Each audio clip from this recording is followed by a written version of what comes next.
The hottest year on record by the largest margin on record. The world heated up to a new high temperature in 2015. 15 of the past 16 years have been the warmest years on record.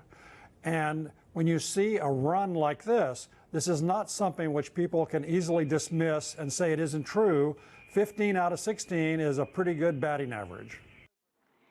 CCTV's Sean Caleb joins us, and there's some snow on the ground here in Washington, D.C. as we speak. But Sean, we're in the middle of a weather phenomenon called El Nino that actually tends to drive these sorts of temperatures up.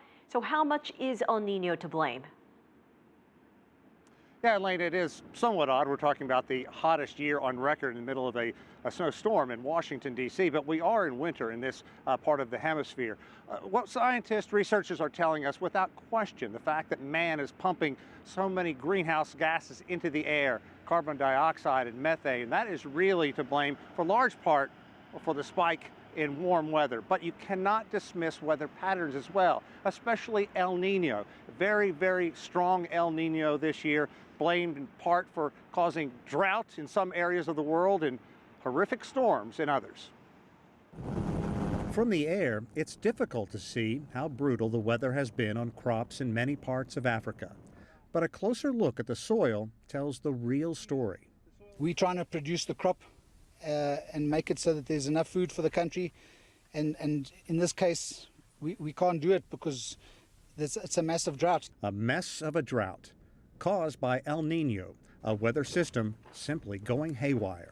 And really what we're talking about here is sea surface temperatures in the equatorial Pacific. When those are above normal, especially just off the coast of South America, it can tend to have a ripple effect on the overall pattern across the entire globe. This is what it looks like on the satellite. The glowing red band on the equator represents water warmed about 2 degrees Celsius above normal.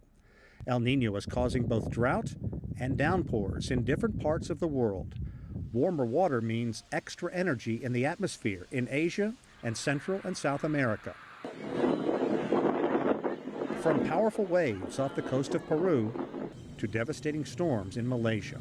When we look at predicting El Nino in advance, we can predict with a reasonably good accuracy 6 months to even a year in advance whether El Nino will hit or not. It's really predicting the intensity of El Nino that's difficult. This year's El Nino is the most powerful in decades.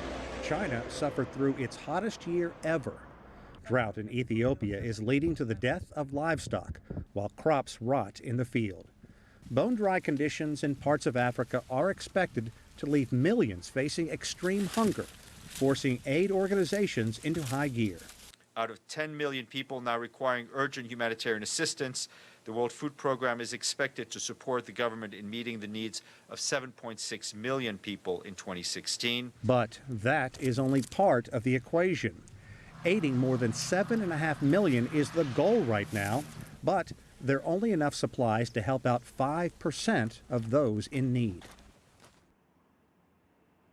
Now, as El Nino drags on, officials say there is perhaps some good news. They do expect it to begin to slow down and by March begin to leave to vanish. But humanitarian organizations are saying, look, they've been warned and now is the time to act. If they don't now, then expect a worsening crisis as the drought and hunger continue. Elaine?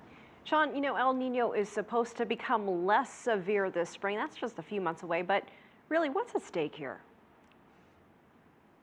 Well, really, so much. As you heard from the one forecasters, weather officials know that El Nino is coming, but they simply don't know how bad it's going to be. And in some areas, they've just been completely overwhelmed by so much rain and the drought, especially in southern Africa. You're facing millions of people that could be facing starvation. A big concern, especially international officials concerned right now, is that so many of these people could have to leave the area, go migrate. So that is one reason that people are saying, look, get ready now, have to have foodstuffs on hand, and have to be able to help these people to avoid a worsening crisis. Elaine? All right, Sean Caleb's live for us in Washington.